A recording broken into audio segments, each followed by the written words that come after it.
Hello everybody. I thought I would share with you today this book, Sun Tzu, The Art of War. You have heard it probably mentioned many times, quoted many times. It's not a very long book, but it's a master book. It's not only for war. It's used for business, it's used for sports, it's used for a number of things. It's about how to win, how to defeat your adversary, basically. Okay, and it's in little snippets of just sayings. The blurb here at the back is for more than 2,000 years, Sun Tzu, The Art of War, has provided leaders with profound insights into the use of skill, tactics, psychology, and discipline to outwit opponents. Said to have inspired Napoleon and used by Mao Zedong and General Douglas MacArthur, as well as many famous business gurus, politicians, and sports stars. Its ancient words of wisdom provide a touchstone for today's managers and executives fighting their own boardroom battles. So it's not just for war, but he was talking about basically that, how to defeat your opponent. He was talking about war, but you can use it for just about anything. Look, the way of war is a way of deception. When able, feign inability. When deploying troops, appear not to be. When near, appear far. When far, appear near. Lure with bait. False flag, I think. Strike with chaos. In other words, create division, I think. Anyway, I'll just read it. I don't want to put my own interpretations into it. You do your own. If the enemy is full, be prepared. If strong, avoid him. So it's okay to retreat sometimes, isn't it? Okay. If he is angry, disconcert him. If he is weak, stir him to pride.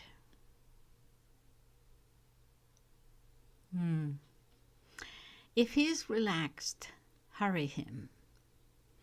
If his men are harmonious, split them. Yeah, division in society, isn't it? Attack where he is unprepared. Appear where you are unexpected. This is victory in warfare. It cannot be divulged in advance. Okay, let's go to waging war. Waging war, okay. Without a full understanding of the harm caused by war, it is impossible to understand the most profitable way of conducting it.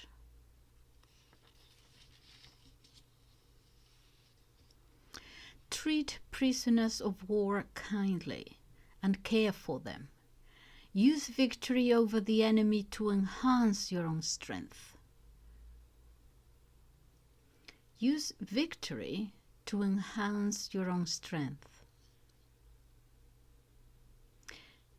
Which, thinking about it, is not what the United States did when the Soviet Union collapsed,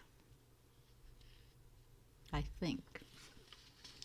Okay, strategic offensive. Each chapter starts with Master Sun said. Master Sun said, in war, better take a state intact than destroy it.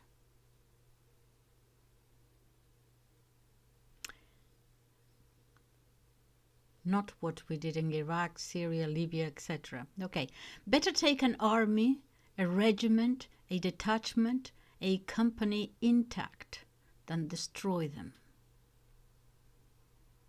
Ultimate excellence lies not in winning every battle, but in defeating the enemy without ever fighting, if possible. The highest form of warfare is to attack strategy itself. The next, to attack alliances. The next, to attack armies. The lowest form of war is to attack cities. Siege warfare is a last resort.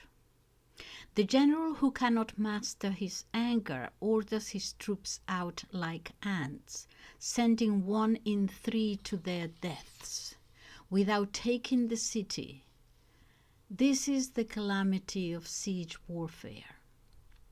The skillful strategist defeats the enemy without doing battle, captures the city without laying siege, overthrows the enemy's state without protracted war. In war, with forces 10 to the enemy's 1, surround him. With forces 10 to the enemy's 1, surround him. With 5 to the enemy's 1, attack him.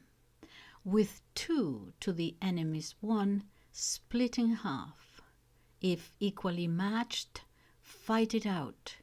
If fewer in number, lay low. If weaker, escape. Small force obstinately fighting will be captured by a larger force. The general is the prop of the nation. When the prop is solid, the nation is strong. When the prop is flawed, the nation is weak. A ruler can bring misfortune upon his troops in 3 ways. Ordering them to advance or to retreat when they should not is called hobbling the army. Hobbling the army. Walking lamely. Hobbling the army, okay. Ignorant interference in military decisions confuses officers and men. Ignorant meddling in military appointments perplexes officers and men. When an army is confused and perplexed, the feudal princes will cause trouble. This creates chaos in the ranks and gives away victory. There are 5 essentials for victory. Know when to fight and when not to fight. Understand how to deploy large and small numbers. Have officers and men who share a single will. Be ready for the unexpected. Have a capable general unhampered by his sovereign. These 5 point the way to victory. Hence the saying, know the enemy, know yourself, and victory is never in doubt, not in 100 battles. He who knows self but not the enemy will suffer 1 defeat for every victory. He who knows neither self nor enemy will fail in every battle.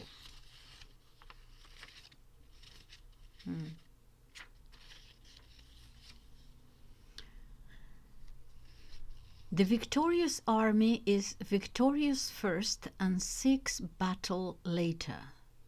The defeated army does battle first and seeks victory later. Okay, I'm just going through a few that I have. The warrior skilled at stirring the enemy provides a visible form, and the enemy is sure to come. He proffers the bait, and the enemy is sure to take it. He causes the enemy to make a move and awaits him with full force. The skillful warrior attacks so that the enemy cannot defend. He defends so that the enemy cannot attack. If I do not wish to engage, I can hold my ground with nothing more than a line drawn around it. The enemy cannot engage me in combat. I distract him in a different direction. His form is visible, but I am formless. I am concentrated. He is divided. I am concentrated into one. He is divided into 10. I am 10 to his 1, many against his few.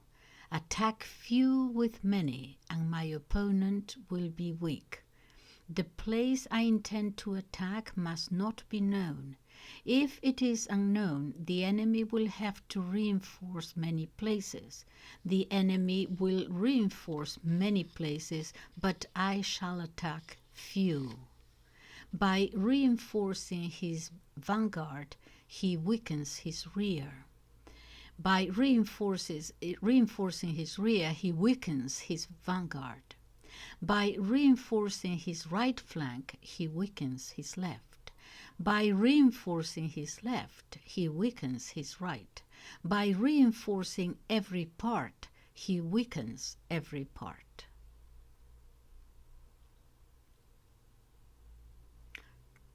If we know the place and the day of the battle, then we can engage even after a march of hundreds of miles.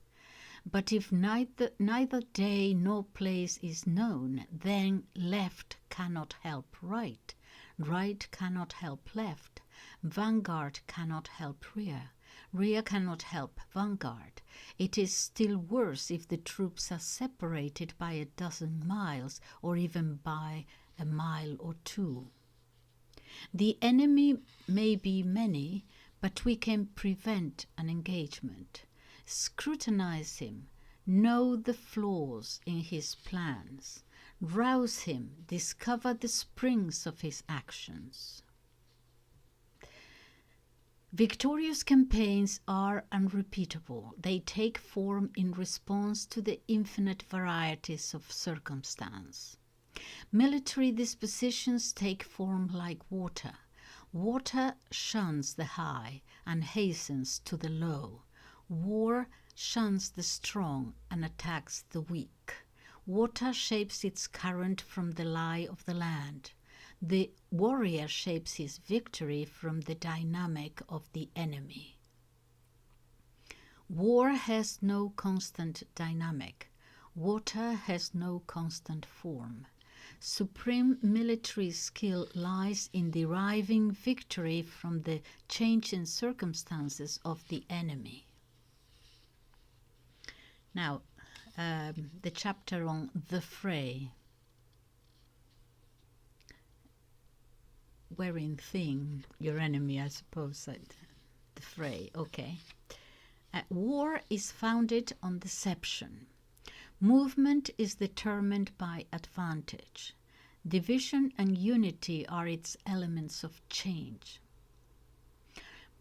Be rushing as a wind, be stately as a forest, be ravaging as a fire, be still as a mountain, be inscrutable at night, be swift as thunder of lightning. Be swift. I remember someone told me of a documentary that they had watched about during the Vietnam War. They were interviewing some Vietnamese, and they were so, apparently the people they were interviewing, they were so surprised that the Americans were so heavy. They were not quick and swift. They thought that they were like I think they said hippopotamus or something like that. They said, because they were so quick, moving so agile, and they said we could actually smell their aftershave for miles. Anyway, be inscrutable as night, be swift as thunder or lightning. With the army focused, the brave will not advance alone, nor will the fearful retreat alone. This is the art of managing many. In night fighting, use torches and drums. In daylight, use banners and flags, so as to transform the ears and eyes of the troops. A whole fighting force can be robbed of its spirit. A general can be robbed of his presence of mind. The soldier's spirit is keenest in the morning. By noon it has dulled. By evening he has begun to think of home. The skillful warrior avoids the king's spirit. The king spirit, you want to go spirited, I suppose, yes. Avoids the king spirit, attacks the dull and the homesick. This is mastery of spirit. He confronts chaos with discipline. He treats tumult with calm. This is mastery of mind. He meets distance with closeness. He meets exhaustion with ease. He meets hunger with plenty. This is mastery of strength. He does not intercept well-ordered banners. He does not attack a perfect formation. This is mastery of change. Goodness. The 9 changes. Master Sun said, in war, the general receives orders from his sovereign, then assembles troops and forms an army. On intractable terrain, do not encamp. On crossroad terrain, join forces with allies. On dire terrain, do not linger. On enclosed terrain, make strategic plans. On death terrain, do battle. He's going to explain what all these terrains are. There are roads not to take. There are armies not to attack. There are towns not to besiege. There are terrains not to contest. There are rulers' orders not to obey. The wise leader in his deliberations always blends consideration of gain and harm. By tempering thoughts of gain, he can accomplish his goal. By tempering thoughts of harm, he can extricate himself from calamity. He reduces the feudal lords to submission by causing them harm. He wears them down by keeping them constantly occupied. He precipitates them with thoughts of gain. The skillful warrior does not rely on the enemy's not coming, but on his own preparedness. He does not rely on the enemy's not attacking, but on his own impregnability. There are 5 pitfalls for a general. Recklessness, leading to destruction. Cowardice, leading to capture. A hot temper, prone to provocation. A delicacy of honor, tending to shame. A concern for his men, leading to trouble. These 5 excesses in a general are the bane of war. If an army is defeated and its general slain, it will surely be because of these 5 perils. They demand the most careful consideration. Okay, just 1 or 2 more. When the enemy is close at hand and makes no move, he is counting on a strong position. If he is at a distance and provokes battle, he wants his opponent to advance. If he is on easy ground, he is luring us. If trees move, he is coming. If there are many screens in the grass, he wants to perplex us. Birds rising in flight are a sign of an ambush. Beasts startled are a sign of surprise attack. Dust high and peaking is a sign of chariots approaching. Dust low and spreading is a sign of infantry approaching. Dust in scattered strands is a sign of firewood being collected. Let me read that again. Dust in scattered strands is a sign of firewoods being collected. Dust in drifting pockets is a sign of an army encamping. Humble words coupled with increased preparations are a sign of impending attack. Humble words coupled with increased preparations are a sign of impending attack. Strong words coupled with an aggressive advance are a sign of impending retreat. Light chariots emerging first on the wings are a sign of battle formation. Words of peace but no treaty are a sign of a plot. Words of peace, okay, Gorbachev, yeah, that they promised him everything.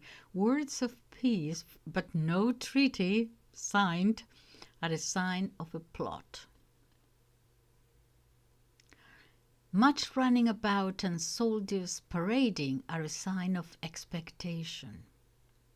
Some men advancing and some retreating are a sign of a decoy. Soldiers standing bent on their spears indicate great hunger. Bearers of water drinking first indicate great thirst. An advantage perceived but not acted on indicates utter exhaustion. Birds gather on empty ground. Shouting at night is a sign of fear. Confusion among troops is a sign that the general is not respected. Banners and flags moving are a sign of disorder. If officers are prone to anger, the men become weary.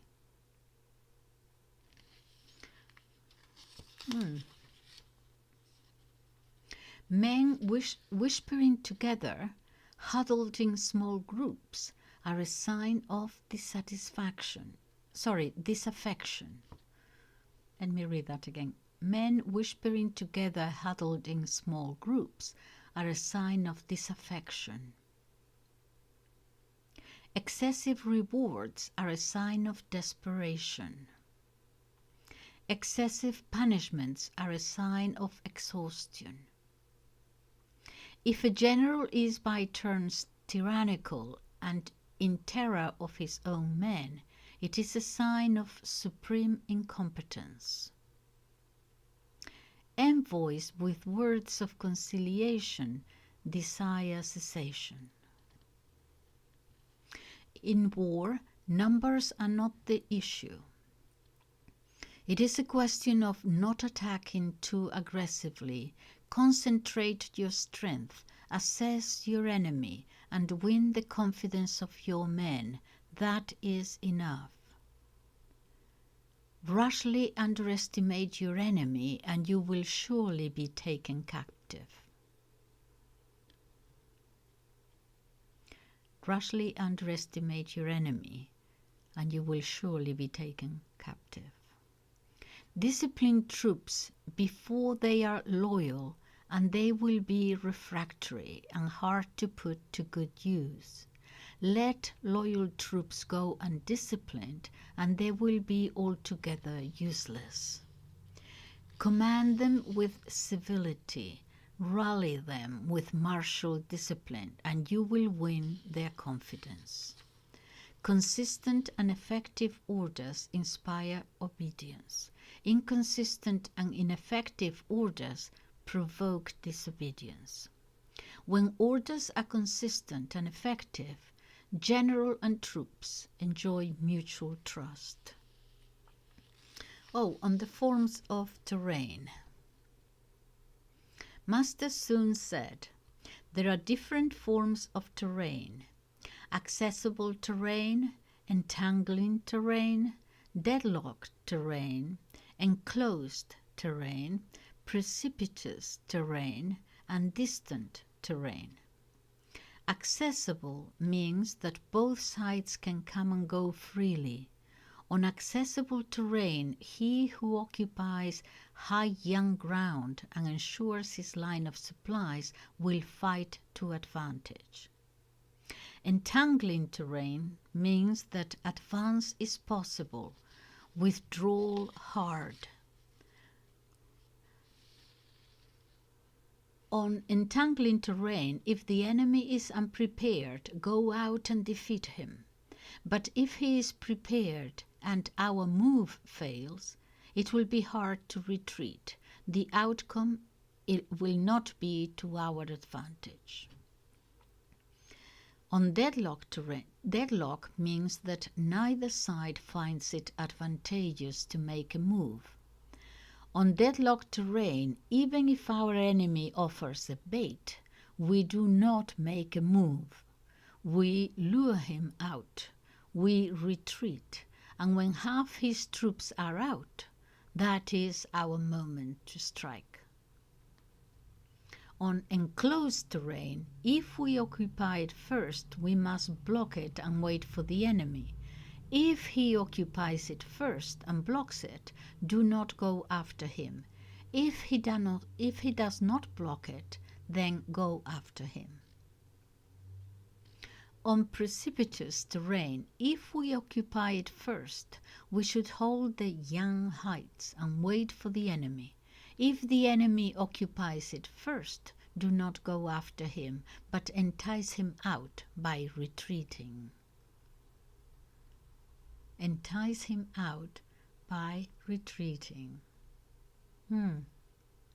On distant terrain, when strengths are matched, it is hard to provoke battle, and an engagement will not be advantageous. These 6 constitute the way of terrain. It is the general's duty to study them diligently. In war, the following are not natural calamities, but the fault of the general: flight, impotence, decay, collapse, chaos, and rout. If relative strengths are matched, but one army faces another 10 times its size, the outcome is flight.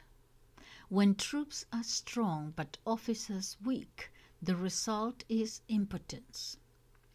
When officers are strong but troops weak, the result is decay. When superior officers are angry and insubordinate and charge into battle out of resentment, before their general can judge the likelihood of victory, then the outcome is collapse.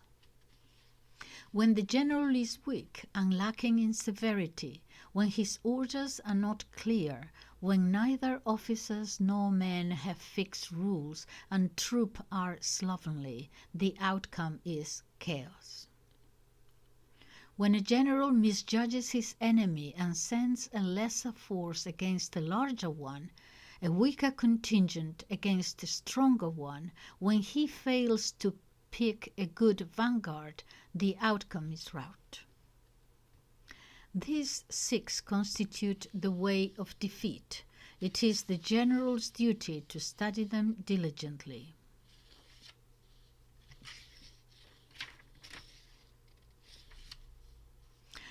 He who knows this and practices it in battle will surely be victorious. He who does not know it and does not practice it will surely be defeated. If an engagement is sure to bring victory and yet the ruler forbids it, fight.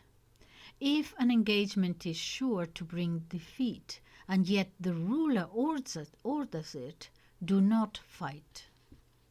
He who advances without seeking fame, who retreats without escaping blame, he whose one aim is to protect his people and serve his Lord, this man is a jewel of the realm. He regards his troops as his children, and they will go with him into the deepest ravine. He regards them as his loved ones, and they will stand by him unto death. If he is generous but cannot command, if he is affectionate but cannot give orders, if he is chaotic and cannot keep order, then his men will be like spoiled children and useless. If we know that our own troops are capable of attacking, but fail to see that the enemy is not vulnerable, we have only half of victory.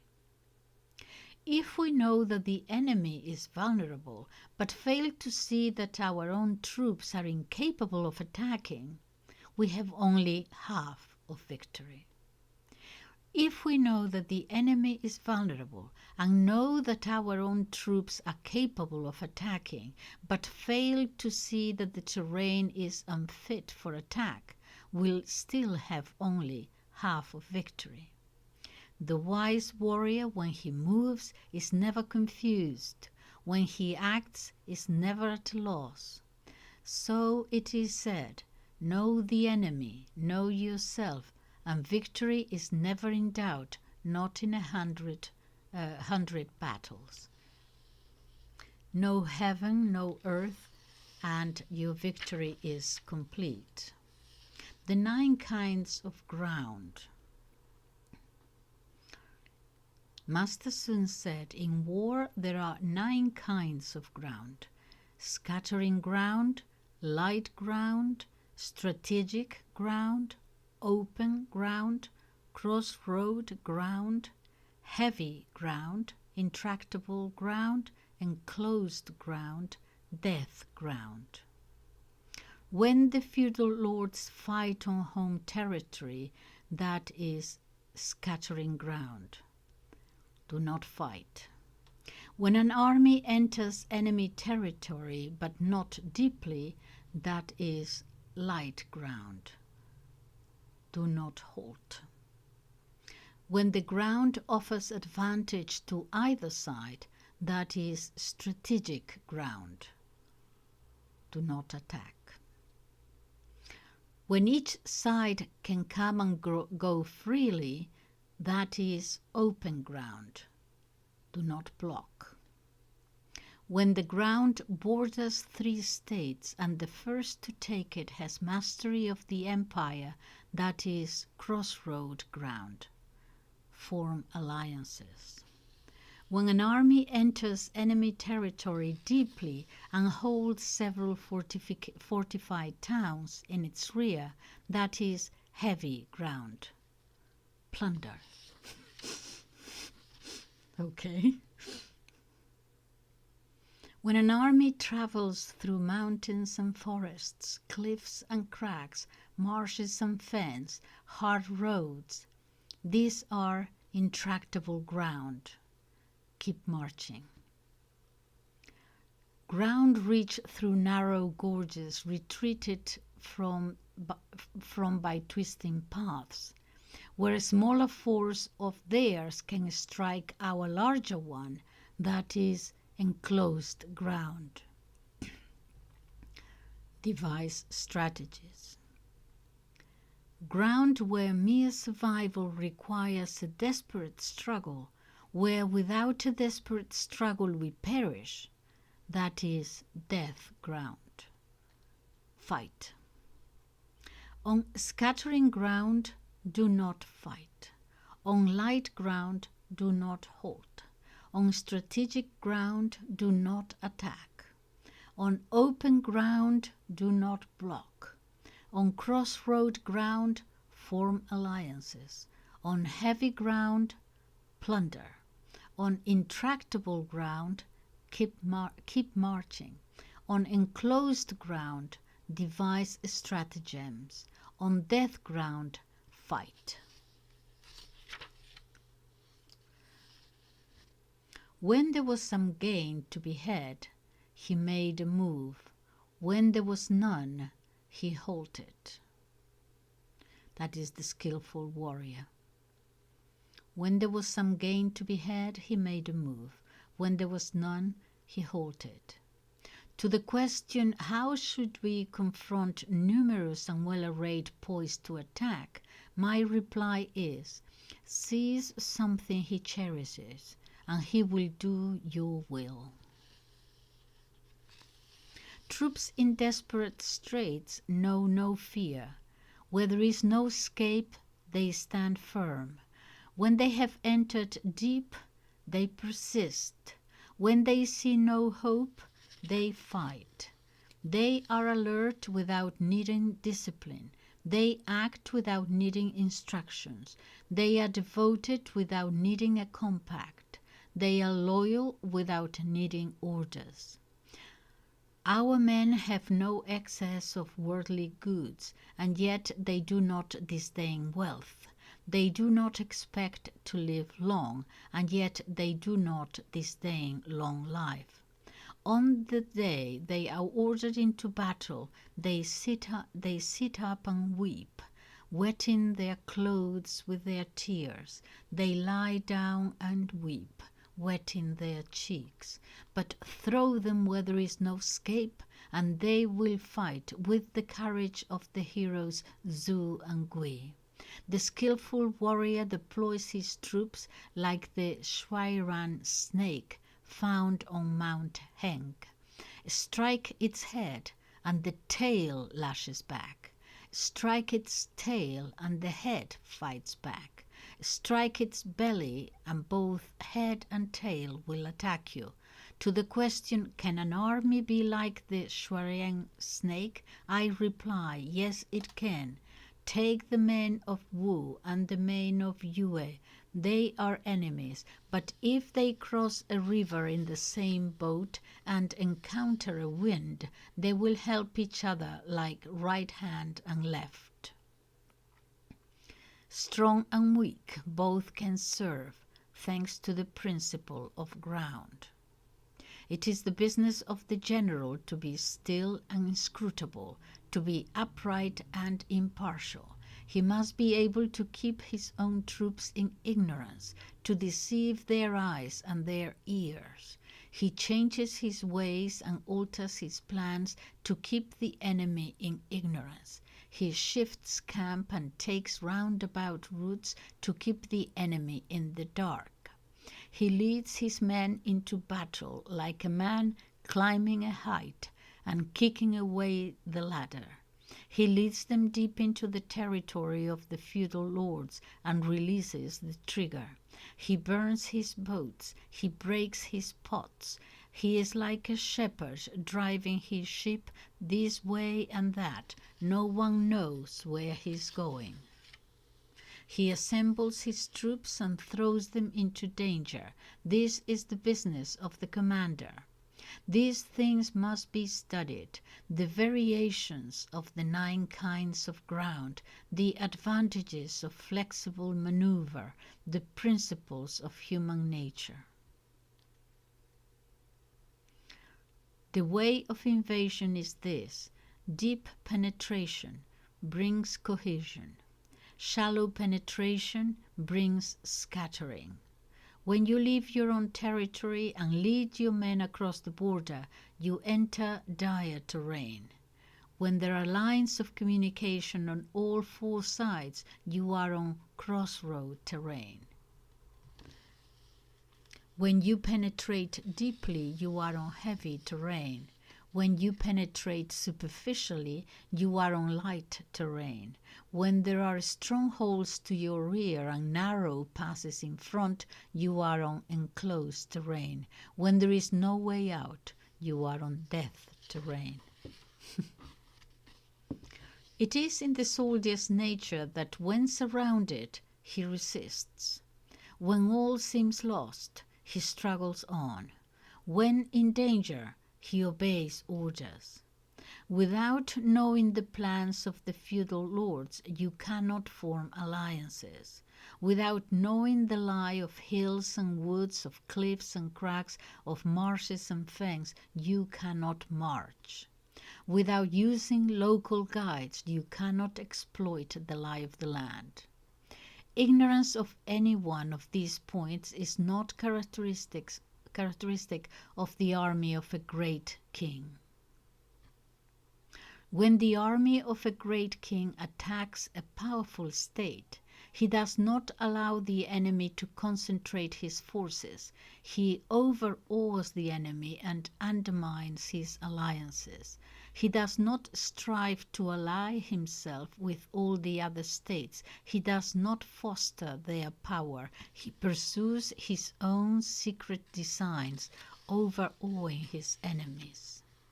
Thus he can capture the enemy's cities and destroy the enemy's state. Distribute rewards without undue respect for rules. Publish orders without undue regard for precedent. Deal with a whole army as if it were a single man. Apply them to their task without words of explanation. Confront them with the advantage, but do not explain the danger. Throw them into perilous ground, and they will survive. Plunge them into death ground, and they will live. When a force has fallen into danger, it can snatch victory from defeat. Success in war lies in scrutinizing enemies' intentions and going with them. Focus on the enemy, and from hundreds of miles you can kill their general. This is success through cunning. On the day you decide to attack, close the passes, destroy the tallies, break off intercourse with envoys, be firm in the temple council for the execution of your plans. If the enemy opens the door, rush in. Seize what he holds dear, and secretly contrive an encounter. Attack by fire. Master Sun said, "There are 5 ways to attack by fire. The first is to burn men. The second is to burn supplies. The third is to burn equipment. The fourth is to burn warehouses.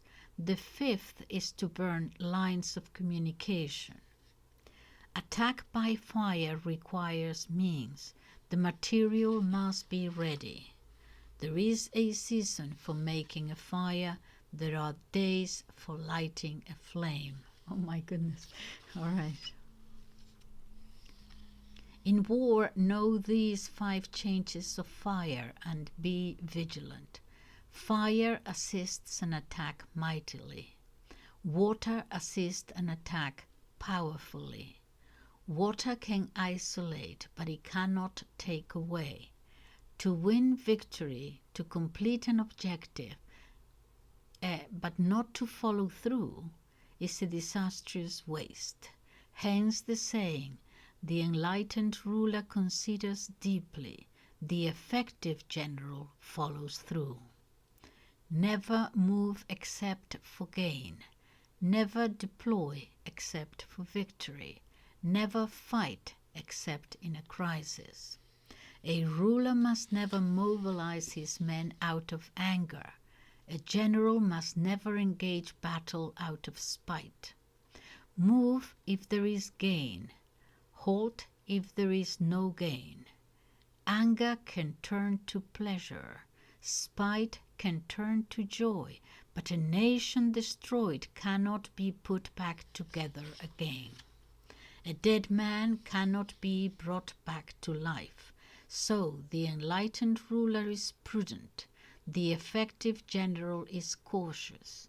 This is the way to keep a nation at peace and an army intact. And the very last one, I thought it would be interesting because it's on espionage. And this is in the year, 2000, 3000 BC. So Master Sun said, about the kind of spies. Okay. Master Sun said, raising an army of 100,000 men and marching them 300 miles drains the pockets of the common people and the public treasury to the daily sum of 1,000 taels of silver. It causes commotion at home and abroad and sets countless men tramping the highways exhausted.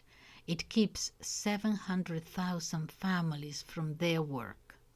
Two armies may confront each other for several years for a single decisive battle.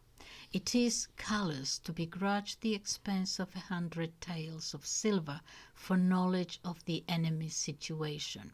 Such a miser is no commander of men, no support to his lord, no master of victory.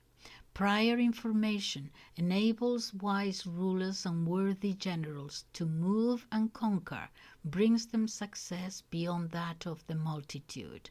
This information can be obtained from spirits.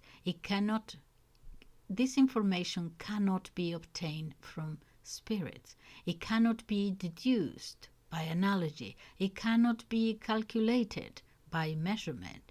It can only be obtained from men, from those who know the enemy's dispositions.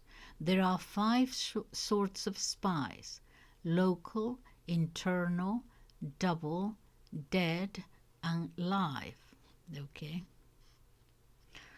When these 5 sorts of espionage are in operation, no one knows the way of it. It is called the mysterious skein, entanglement.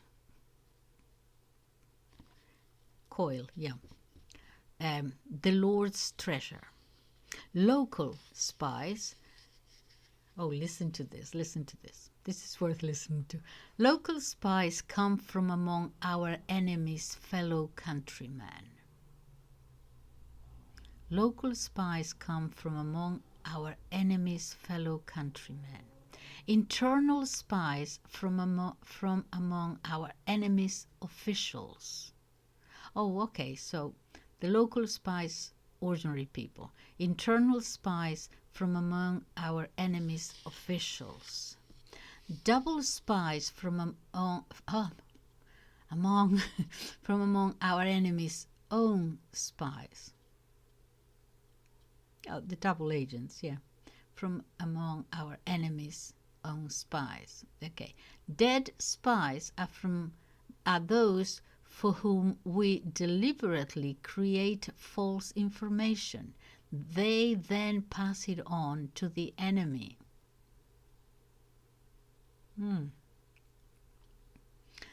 Live spies are those who return with information. In the whole army, none should be closer to the commander than his spies, none more highly rewarded, none more confidentially treated. Without wisdom it is impossible to employ spies. Without humanity and justice it is impossible to employ spies. Without subtlety and ingenuity it is impossible to ascertain the truth of their reports. Subtlety of subtleties, spies have innumerable uses. If confidential information is prematurely divulged, both spy and recipient must be put to death. In striking an army, in attacking a city, in killing an individual, it is necessary to know beforehand the names of the general and of his attendants, his aides, his doorkeepers, his bodyguards. Our spies must be instructed to discover all of these in detail. Enemy spies come to spy on us, must be sought out, bribed, won over, well accommodated. Then they can be employed as double agents. From the double agent we discover local and internal spies. From the double agent we learn how best to convey misinformation to the enemy. From the double agent we know how and when to use live spies. The ruler must know all 5 of these sorts of spies. This knowledge must come from the double agent, so the double agent must be treated generously. Only the enlightened ruler, the worthy general, can use the highest intelligence for spying, thereby achieving great success. Spies are a key element in warfare. On them depends an army's every move. Well, okay, so that is Sun Tzu, The Art of War. I hope you're ready. See you soon. Bye-bye.